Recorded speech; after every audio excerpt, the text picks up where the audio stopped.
2006, 2011 கலைஞர் ஆட்சியில்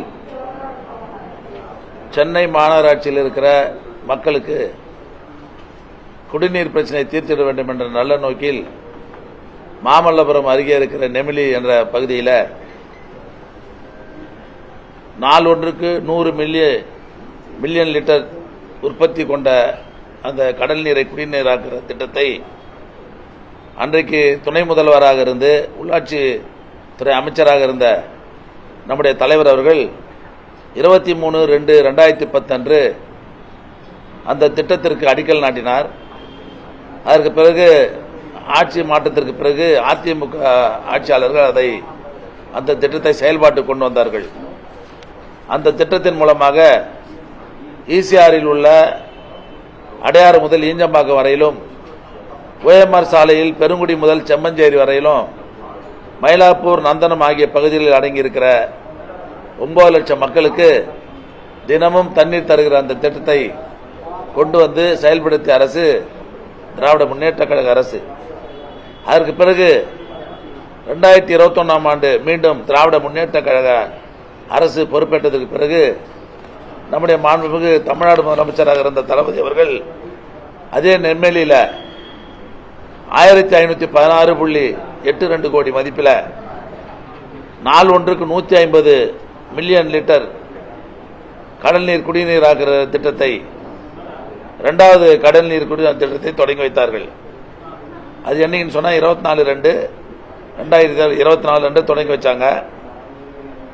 இந்த நிலையத்திலிருந்து பெறப்படுகின்ற குடிநீர் சென்னை மட்டும் இல்லாமல் சென்னை புறநகர் பகுதியில் இருக்கிற செங்கற்பட்டு மாவட்டத்தில் இருக்கிற மக்களுக்கும் அதுக்கு கிடைக்க வேண்டும் என்ற நல்ல நோக்கில் தென் சென்னை பகுதியில் அடங்கியிருக்கிற ஆலந்தூர், புனித தோமையர் மலை, மூவரசம்பட்டு, பல்லாவரம், கீழ்கட்டில், அதேபோல வேளச்சேரி, உள்ளகரம், புழுதிவாக்கம், மடிப்பாக்கம், கோயிலம்பாக்கம், நன்மங்கலம் ஆகிய பகுதிகளில் வசிக்கிற 20 லட்சத்திற்கும் மேற்பட்ட மக்களுக்கு தினமும் தண்ணீர் தர வேண்டும் என்ற நல்ல நோக்கில அந்த திட்டத்தை நம்முடைய முதல்வர்கள் தொடங்கி வைத்தார்கள்.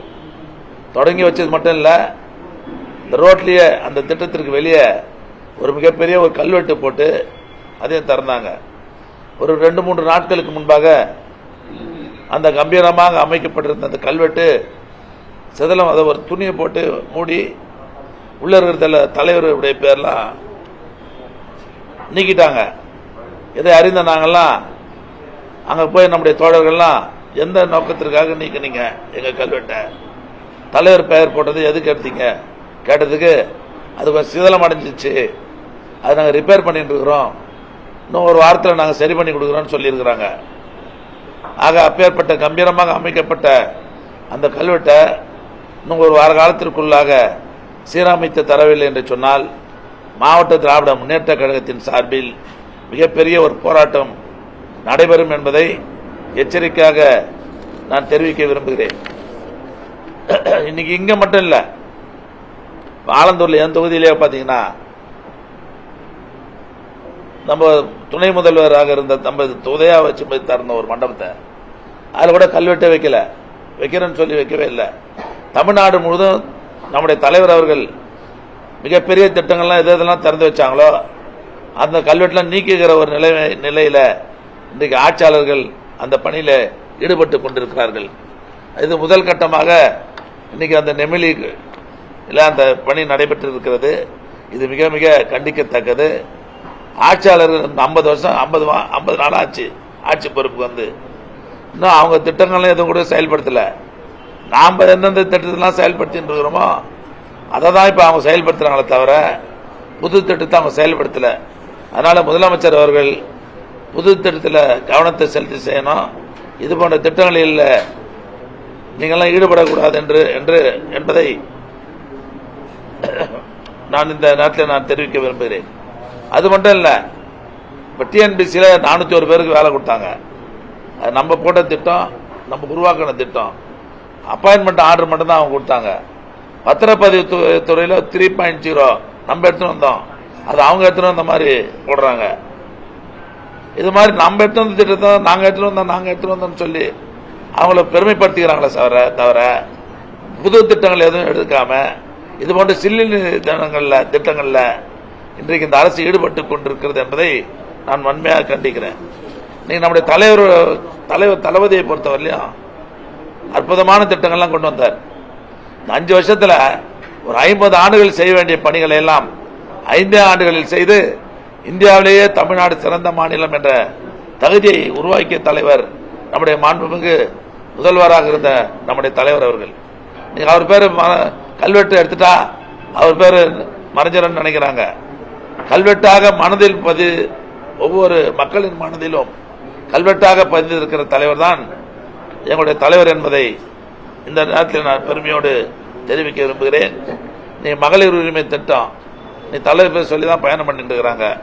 விடியல் பயணம் திட்டம் தலைவர் பெயர் சொல்லி தான் பயணம் பண்ணிட்டு இருக்கிறாங்க. ஆக இப்பேற்பட்ட திட்டங்கள்லாம் இருக்கிற வரையில் மக்கள் மனதில் எந்த காலத்திலும் தலைவருடைய பெயரை புகழை அழிக்க முடியாது என்பதை நான் தெரிவித்துக் கொள்கிறேன். ஆக இன்னும் ஒரு வாரத்துக்குள்ளாக இன்னைக்கு காலையில் நாங்கள் அங்கே போய் கரெக்டாக போராட்டம் பண்ண உடனே அதிகாரி எங்ககிட்டே தொலைபேசியில் வந்து இன்னும் ஒரு வாரத்துக்குள்ள அந்த கல்வெட்டை நான் சீரமைச்சு தரேன்னு சொல்லியிருக்கிறாங்க. அதனால தான் நாங்கள் கவனம் இருக்கிறோம். அது ஒரு வாரத்துக்குள்ள சீரமைத்து தரவில்லை என்று சொன்னால் நிச்சயமாக மாவட்டமே ஸ்தம்பிக்கக்கூடிய அளவிற்கு மிகப்பெரிய போராட்டத்தை நடத்தி காட்டுவோம் என்பதை நான் தெரிவித்துக் கொள்கிறேன்.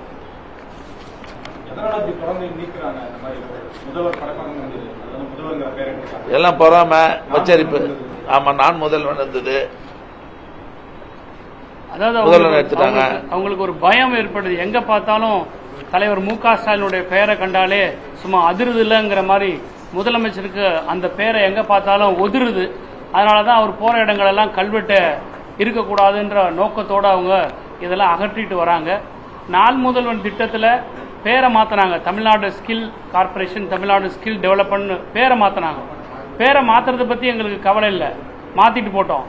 ஆனா அதுல இருக்கக்கூடிய அந்த வெப்சைட்ல இருக்கக்கூடிய வீடியோஸ் எல்லாம் கடந்த ஆட்சியில் முதலமைச்சராக இருந்து திட்டங்களை செயல்படுத்தியது, பயனடைந்த மாணவர்கள்லாம் அவங்களுடைய எக்ஸ்பீரியன்ஸை ஷேர் பண்ணது, இது எல்லாமே ஒரு டாக்குமெண்டாக இருக்குது. அடுத்தடுத்து தலைமுறைக்கு இருக்கக்கூடிய டாக்குமெண்ட். அது எல்லாத்தையுமே இன்னைக்கு டெலீட் பண்ணியிருக்கிறாங்க. டிஐபிஆரை தாவேகானுடைய ஐடி விங் மாதிரி அவங்க பயன்படுத்துறாங்க. இதெல்லாம் தான் நம்மளுடைய முன்னாள் அமைச்சர் உங்க முன்னாடி இன்னைக்கு எடுத்து சொல்லியிருக்காங்க. இது எச்சரிக்கை விடுத்திருக்கிறாங்க.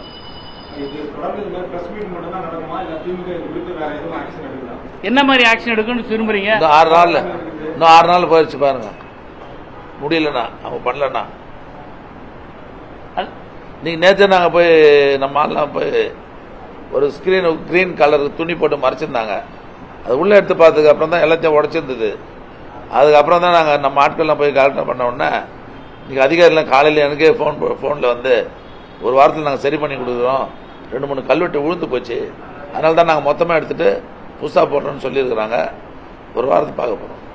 அவரோட கில்லி படத்தில் கபடி விளையாட்டில் இந்த பிளேடு மேலே வச்சிருக்கிற நம்பிக்கையை உன்னுடைய திறமை மேலே வையின்னு சொன்னார்ல, அது மாதிரி ஸ்டிக்கர் மேலே வைக்கிற நம்பிக்கைக்கு பதிலாக ஒரு நல்ல திடமான ஒரு திட்டத்தை கொடுக்க சொல்லுங்க முதலமைச்சர் விஜய். ஸ்டிக்கர் ஒட்டுற வேலை வேண்டாம், கல்வெட்டுல நீக்கிற வேலை வேண்டாம். அப்படி நீக்கினா எங்களுடைய தலைவர்கள் சொன்னது மாதிரி தமிழ்நாடே ஸ்தம்பிக்கிற அளவுக்கு போராட்டங்கள் நடக்கும்.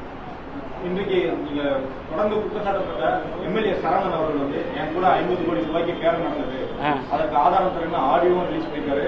சம்பந்தப்பட்ட முத்துராமன் அப்படிங்கிற நபரோட போட்டோவையும் அவர் வெளியிட்டிருக்காரு. அந்த முத்துராமன் யாருன்னு ஒரு டிஸ்க்ளோஸ் பண்ண சொல்லுங்க. இந்த ஆடியோவை என்னைக்கு பேசினாங்கன்றத பொது வெளியில சொல்லுங்க. கம்ப்ளைண்ட்ல அவர் என்ன டேட்ல யார் பேசினாங்கன்றத சொல்லியிருக்கிறார், இல்லவே இல்லை.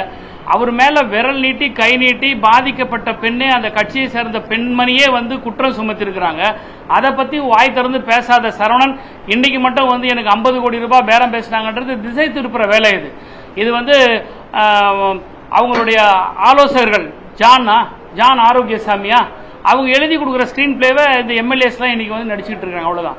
சரத்துக்கு எதிராக நீங்க முக்கியமான ஒரு போராட்டம் முன்னெடுத்தீங்க, அதுபோல ஏன் எம்எல்ஏ சரவணனுக்கு எதிராக இல்லை? இல்ல, எம்எல்ஏ சரவணன் இன்னைக்கு தானே இப்பதானே சொல்லியிருக்கிறாரு. மேல அந்த பாலியல் குற்றச்சாட்டுக்கு அவருக்கு துணை பண்ணணும் ஒன்று இருக்குல்ல, ஆமா, அந்த குற்றச்சாட்டுக்கு எதிராக திமுக சைடுல இருந்து ஒரு வீரியமான இல்லையா? இல்ல, ஒன்றுக்கு போராட்டம் பண்ண முடியாது சார். நாங்க ஒட்டுமொத்தமா பாலியல் குற்றங்கள் நிகழ்கிறது திமுக மாணவரணி சார்பா நாங்க வெளிப்படுத்தி தமிழ்நாடு முழுவதும் போராட்டம் நடத்திருக்கிறோம். கைது செஞ்சிருக்கிறீங்க. ஒரு அரசாங்கத்திற்கு என்னுடைய கவனத்துக்கு கொண்டு வர்றதுக்கு சில போராட்டங்கள் அதை நாங்கள் செஞ்சிருக்கிறோம். நான் கண்ணை திறந்தே பார்க்க மாட்டேன் இருக்கக்கூடிய முதலமைச்சரை ஒரு 6 மாசத்துக்கு வேடிக்கை பார்க்குறோம். அதுக்கப்புறம் தெரு தெருக்கு போராட்டம் நாங்கள் இல்லை, பொதுமக்களே வந்து செய்யக்கூடிய சூழல் தான் இன்னைக்கு உருவாக்கிட்டு இருக்கிறோம்.